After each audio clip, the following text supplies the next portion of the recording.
I never thought a rainy Friday night in Seattle would be the moment my entire world collapsed. I had been married to Amanda for 4 years, living in our cozy little house near Green Lake, building what I believed was our future together. That evening, I got off work early after finishing a project sprint ahead of schedule. I decided to surprise her, so I stopped by the wine shop to grab her favorite Pinot Noir and picked up a bouquet of yellow tulips from the corner market. The rain was coming down in that typical Seattle drizzle as I pulled up to our house around 9 p.m. Instead of parking in the garage, I left my car on the street to keep it quiet. That is when I heard the laughter pouring from our living room window. I recognized the voices immediately. Jessica and Lauren, Amanda's closest friends. I was about to walk in when I heard my name. I froze. Standing there in the rain, hidden by the darkness, I could hear every single word through the slightly open window. What I heard next made my blood run cold. I stood there in the rain, my heart sinking, listening to my wife destroy everything I believed about us. Before I continue, I need to know I am not alone in this. If you have ever felt betrayed by someone you trusted, completely drop a comment telling me where you are watching from. Hit that subscribe button because what happened next changed everything. You will not believe how this story ends. Let me take you back to how this all started, because understanding where we came from makes what happened even harder to process. I met Amanda 5 years ago at a networking event in downtown Seattle. She worked in marketing for a tech startup, and I was a software engineer at a mid-sized company. She had this energy about her that drew everyone in. She was smart, funny, and had this way of making me feel like I was the only person in the room. We dated for about a year before I proposed on a weekend trip to Cannon Beach in Oregon. Our wedding was small and intimate, just close family on a beach in Cape Disappointment. It was perfect. Everything about our early marriage felt right. We would cook dinner together on weeknights, go hiking in the Cascades on weekends, talk about buying a bigger house someday, maybe starting a family. I worked long hours to save for our first home, and Amanda got promoted twice at her company. Life was good, or so I thought. Looking back now, I can see the signs I missed. About 6 months before that terrible night, things started changing. Amanda began coming home later, always blaming it on a big project at work. She stopped leaving her phone out and started taking it everywhere, even into the bathroom. Our intimate life slowed down, but when I brought it up, she said she was stressed and tired. I blamed myself for not being supportive enough. I picked up more housework, gave her space, tried to be understanding. I trusted her completely. That trust, I would learn, was my biggest mistake. That Friday night, standing outside in the rain, I heard Jessica's voice, first already slurring from alcohol. She said something like, "So, Amanda, how long has it been with Dylan now? Like 2 years." My stomach dropped. Dylan. I did not know anyone named Dylan. Then I heard Amanda laugh. Not a nervous laugh. A genuine, carefree laugh. She said 2.5 years, actually. Started right after our 3rd anniversary trip to Hawaii. Ironic, right? I remember that trip. I had planned everything perfectly. We went snorkeling, watched the sunset from Haleakala, talked about our future. I told her I wanted to start trying for a baby. And apparently right after we got home, she started sleeping with someone else. Lauren chimed in asking if Amanda felt guilty. There was a pause, the sound of glass clinking, then Amanda spoke again. Her voice had this dismissive tone I had never heard before. She said, "He is too stupid to realize I have been cheating for years. Dylan and I have been to San Francisco 3 times. Jared thinks they are work conferences." The 3 of them erupted in laughter. I stood there, the bouquet of tulips getting soaked in my hands, feeling like someone had punched a hole through my chest. The conversation continued. I learned that the weekend she told me she was visiting her sick mother in Portland, she was actually at a mountain cabin with Dylan. I had sent her sweet text messages both nights, asking how her mom was doing, telling her I loved her. She read them while lying in bed with another man. Jessica asked if Amanda ever worried about getting caught. Amanda's response is burned into my memory forever. She said, "Why should I worry? Jared is safe. He pays the mortgage, he is reliable, he will be a good father when I am ready. Dylan is exciting, passionate, everything Jared is not. Why choose when I can have both?" Then she added, "Sometimes I leave my phone unlocked right in front of him and he does not even look. It is almost too easy." I do not remember dropping the flowers. I do not remember walking back to my car. I just remember sitting in the driver's seat, rain hammering on the roof, unable to breathe. Every late night, every business trip, every time she changed her phone password or turned away when texting, it all made perfect sense now. I was not angry yet, I was just hollow, empty, like someone had scooped out everything inside me and left nothing but cold air. I threw the soaked tulips in a trash can on the corner and drove. I did not know where I was going. I ended up at a parking lot overlooking Lake Washington, sitting in my car until 2 in the morning just staring at the water. The next morning, Amanda woke up like nothing had happened. She kissed me good morning, made coffee, asked about my day. I watched her move around our kitchen, this person I thought I knew, and realized I was looking at a complete stranger. But I did not confront her. Not yet. I needed to be smart about this. Instead, I started investigating. I went through our bank statements while she was at work. There they were. Hotel charges in San Francisco on the weekends she said she had conferences. Expensive dinners at restaurants we had never been to together. A purchase at a jewelry store for $300. She never gave me any jewelry. I found the receipt for the cabin rental in the Cascade Mountains, dated for the exact weekend she claimed to be in Portland with her mother. When Amanda took a shower that evening, I checked her phone. She had changed the password again, but I knew her patterns. Third try and I was in. There was a hidden messaging app I had never seen before. Hundreds of messages with someone named Dylan. I scrolled through them, each one feeling like a knife twisting deeper. Dylan called her my future. They had plans. They talked about opening their own marketing firm together after Amanda handled things with me. One message from 3 weeks ago stood out. Dylan wrote, "I cannot wait until you are finally free from that boring life." Amanda replied with a heart emoji. I took screenshots of everything. Then I made an appointment with a lawyer. Thomas was an old friend from college who specialized in divorce law. When I walked into his office, he took one look at my face and knew. I showed him everything. The messages, the receipts, the photos I had found on her cloud, backup of her and Dylan at various hotels and restaurants. Thomas explained that Washington is a community property state, meaning assets get split 50-50 in divorce unless there is proof of infidelity that caused financial harm. We had that proof. He advised me to gather more evidence, separate our finances legally, and prepare for war. I hired a private investigator. His name was Marcus, a former cop who did not ask unnecessary questions. Within a week, he had photos of Amanda and Dylan entering a downtown hotel at 1 in the afternoon. More pictures of romantic dinners, hand-holding kisses in parking garages. Marcus dug deeper and found out Dylan was Amanda's boss, 7 years older, divorced 6 months ago. The investigator also discovered that Amanda and Dylan had been looking at office spaces for their planned business venture. They were serious about this. This was not just an affair. This was a whole separate life.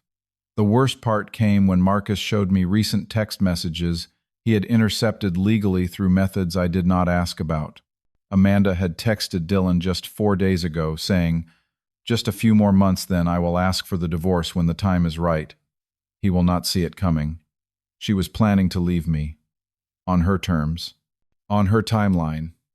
His name was Marcus, a former cop who did not ask unnecessary questions.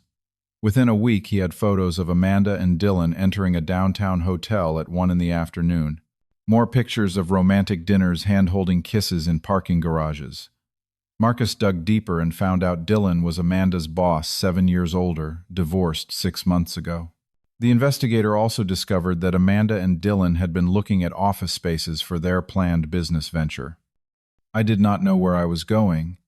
I ended up at a parking lot overlooking Lake Washington, sitting in my car until 2 in the morning just staring at the water. The next morning, Amanda woke up like nothing had happened. She kissed me good morning, made coffee, asked about my day. I watched her move around our kitchen, this person I thought I knew, and realized I was looking at a complete stranger. But I did not confront her. Not yet. I needed to be smart about this. Thomas assured me this was legal, as long as I only took my fair share. I made copies of everything, every text message, every photo, every receipt. Then I did something Amanda would never expect. I contacted the Human Resources Department at her company. I filed a formal complaint about the inappropriate relationship between a supervisor and subordinate. I attached evidence. Company policy was clear about such relationships. Then I prepared the divorce papers. I requested an unequal distribution of assets based on infidelity and emotional distress. I had the evidence to back it up. While Amanda was at work, I started moving my personal belongings to a new apartment I had rented across town. Not everything, just enough that she would not notice immediately. I also sent an email to her parents, who had always treated me like a son. I told them everything. I attached the evidence. After she had extracted everything she could from our marriage, one evening I decided to test her. Casually over dinner, I asked about her trip to visit her mom in Portland. Amanda launched into details. She described the restaurant they ate at, what her mom cooked for breakfast, how they went shopping downtown. None of it was true. I knew she had been at a cabin in the mountains with Dylan.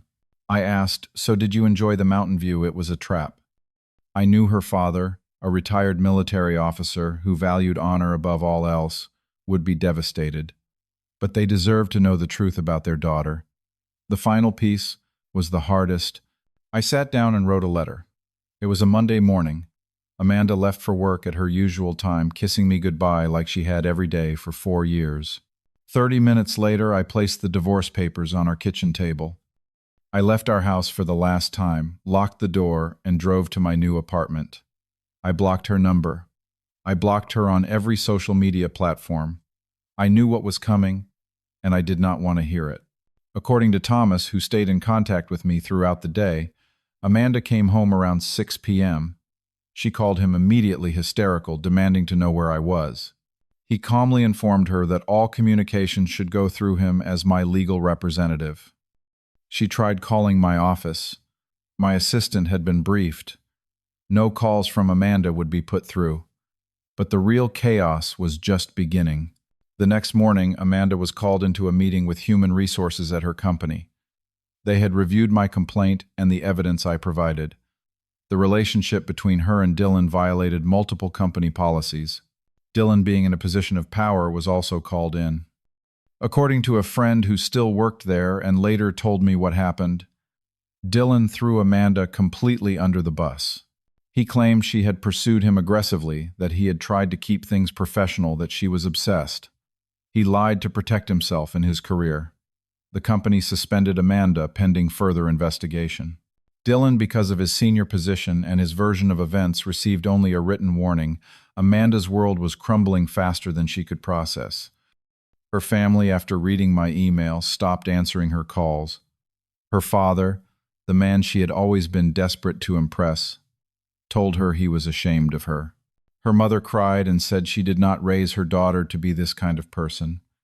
Her younger sister sent a text saying she could not believe what Amanda had done to someone as good as me. Our mutual friends, the couples we had spent countless weekends with, all reached out to me. When they learned the truth, every single one of them chose my side. Jessica and Lauren, the friends who had laughed with her that night, distanced themselves once they realized I had heard everything. 2 weeks went by. I focused on work, spent time at the gym, started seeing a therapist to process everything. I was not okay, but I was functioning. Then one Saturday evening, there was a knock on my apartment door. I looked through the peephole. It was Amanda. She looked terrible. Her hair was unwashed, pulled back in a messy knot. Her eyes were swollen and red. She wore sweatpants and an old jacket.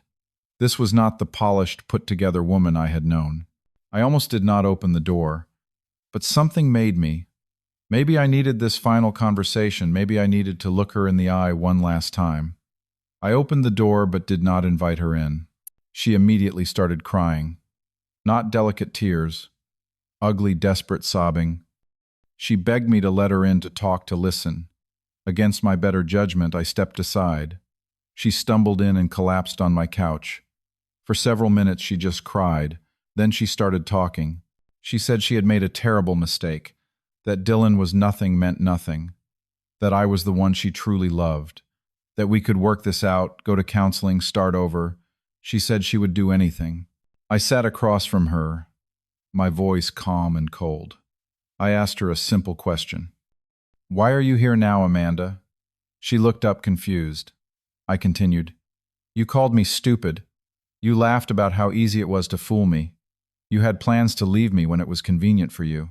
You spent 2.5 years building a life with another man while I was home waiting for you. So why are you here now? What changed? The truth came spilling out between sobs.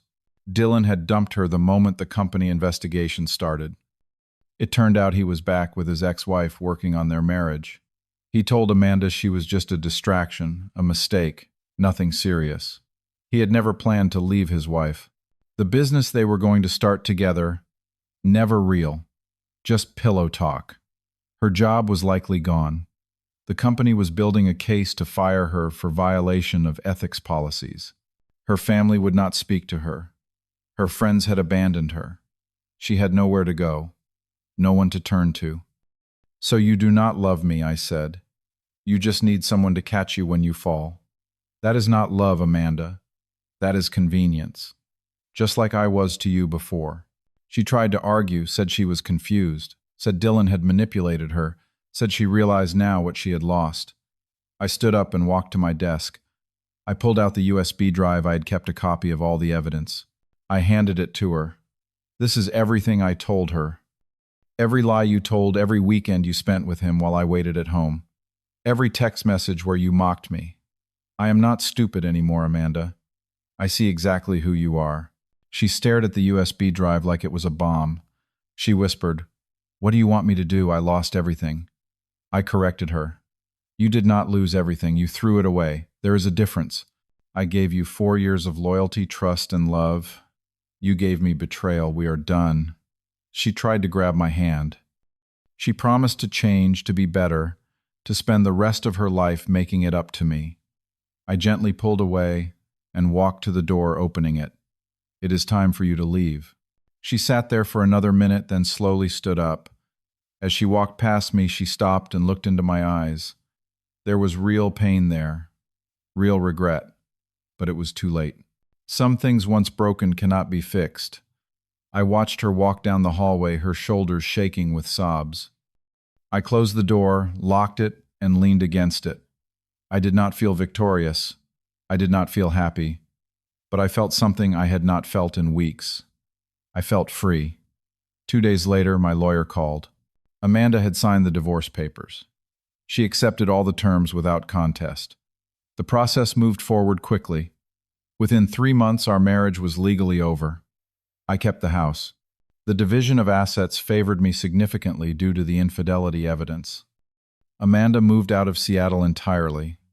I heard through mutual acquaintances that she went back to Idaho, where she grew up, living with a cousin working at a small marketing agency for a fraction of her previous salary. The first few months after the divorce were finalized were strange. Not painful in the way I expected. I did not miss Amanda. What I missed was the idea of what I thought we had, the family I believed we were building, the future I had imagined. I had trouble sleeping. Not because I was thinking about her, but because I was thinking about myself, wondering if there was something wrong with me, wondering why I had not been enough. My therapist, a woman named Dr. Patricia Chen, helped me understand something crucial. She said, Jared, her choice to betray you was not a reflection of your worth. It was a reflection of her character. You were not lacking anything. She was lacking integrity. That shifted something in my mind. Slowly, I started to believe it. The therapy sessions continued weekly. I learned that trusting someone completely is not weakness. It is actually a strength. It means you are capable of real love. Amanda's betrayal did not mean I should stop trusting. It meant I should trust more carefully. I threw myself into work. My boss noticed my increased focus and dedication. 6 months after the divorce, I was promoted to senior software engineer with a significant raise. The new responsibilities kept me busy, kept my mind occupied. But I also started doing things for myself. I began hiking again, something Amanda had never really enjoyed, but I had always loved. Every Saturday I would drive out to the mountains, sometimes to Rattlesnake Ledge, sometimes further to Mount Si or Wallace Falls. The solitude in nature brought me peace I could not find anywhere else. At one of these hikes, I met a guy named Marcus, different from the investigator, just a coincidence in names. He was around my age, also hiking solo. We started talking at the summit, and I learned he had gone through a divorce 2 years prior. We exchanged numbers and started hiking together regularly. Marcus became a real friend, someone who understood what I was going through without me having to explain everything. He told me something I will never forget. He said being alone is not the same as being lonely. You can be surrounded by people and feel lonely, or you can be by yourself and feel completely at peace. Learn the difference. I closed the door, locked it, and leaned against it. I did not feel victorious. I did not feel happy. But I felt something I had not felt in weeks. I felt free. 2 days later, my lawyer called. Amanda had signed the divorce papers. She accepted all the terms without contest. The process moved forward quickly. Within 3 months, our marriage was legally over. I kept the house. The division of assets favored me significantly due to the infidelity evidence. I closed the door, locked it, and leaned against it. I did not feel victorious. I did not feel happy. But I felt something I had not felt in weeks. I felt free. 2 days later, my lawyer called. Amanda had signed the divorce papers. She accepted all the terms without contest. The process moved forward quickly. Within 3 months, our marriage was legally over. I kept the house. The division of assets favored me significantly due to the infidelity evidence. I requested an unequal distribution of assets based on infidelity and emotional distress. I had the evidence to back it up. While Amanda was at work, I started moving my personal belongings to a new apartment I had rented across town. Not everything, just enough that she would not notice immediately. I also sent an email to her parents, who had always treated me like a son. I told them everything. I attached the evidence. I also started volunteering at a local youth center, helping kids with homework and computer skills. These kids, many from difficult backgrounds, reminded me that everyone is fighting their own battles. It gave me perspective. My pain was real, but it was not unique, and if these kids could show up every day with smiles despite their circumstances, I could do the same. She knew I was divorced but did not pry. I learned she had never been married, had dedicated her 20s to her career and traveling. There was no pressure, no expectations, just easy companionship. After a few months, we started hiking together outside of the group, then coffee after hikes, then dinner. I was careful this time. I paid attention to how she treated wait staff, how she talked about her friends, whether her words matched her actions. Sarah was consistent. What you saw was what you got. She was honest about her feelings, her past, her fears. When I told her the full story about Amanda, she listened without judgment. She did not try to fix me or convince me all women were not like my ex. She just said that must have been incredibly painful. I am sorry you went through that. Our relationship developed slowly. There was no rush. We were both adults who had learned that real love is not fireworks and passion every second. But forgiveness does not mean I had to take her back or give her another chance. Some bridges once burned should stay burned. That is not cruelty. That is self-respect. I sleep well at night, knowing I loved with everything I had. Her betrayal was not a reflection of my worth. It was a reflection of her character. If you are going through something similar right now, if someone you trusted has broken your heart, I want you to know something. The pain is temporary. Not because Amanda got what she deserved, though. There is some poetic justice in how things unfolded. I am happy because I found myself again. I remembered who I was before I spent years trying to be enough for someone who was never going to appreciate me. I learned lessons I could never have learned without that pain. Trust does not make you stupid. Loving fully does not make you weak. But forgiveness does not mean I had to take her back or give her another chance. Some bridges once burned should stay burned. That is not cruelty. That is self-respect. I sleep well at night, knowing I loved with everything I had. Her betrayal was not a reflection of my worth. It was a reflection of her character. If you are going through something similar right now, if someone you trusted has broken your heart, I want you to know something. The pain is temporary. I could have spent years bitter and angry, could have sought revenge beyond the legal consequences she faced. But that would have given her power over my future, and she had already stolen enough of my past. Instead, I chose to rebuild, to become stronger, to love myself enough to walk away from someone who did not value me. Forgiveness does not mean reconciliation. I have forgiven Amanda in the sense that I no longer carry anger toward her. But forgiveness does not mean I had to take her back or give her another chance. Some bridges once burned should stay burned. That is not cruelty. That is self-respect. I sleep well at night, knowing I loved with everything I had.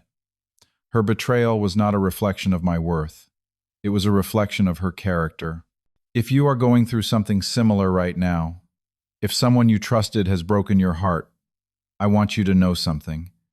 The pain is temporary. I know it does not feel that way.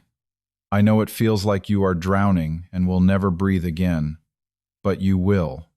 The strength you gain from surviving this is permanent. You are not stupid for trusting someone.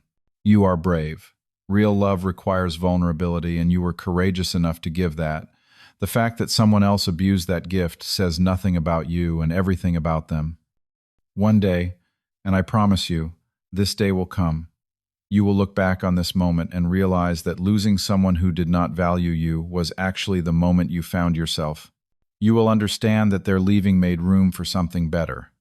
Maybe that something better is a new person who treats you right. Maybe it is a better relationship with yourself. Maybe it is both.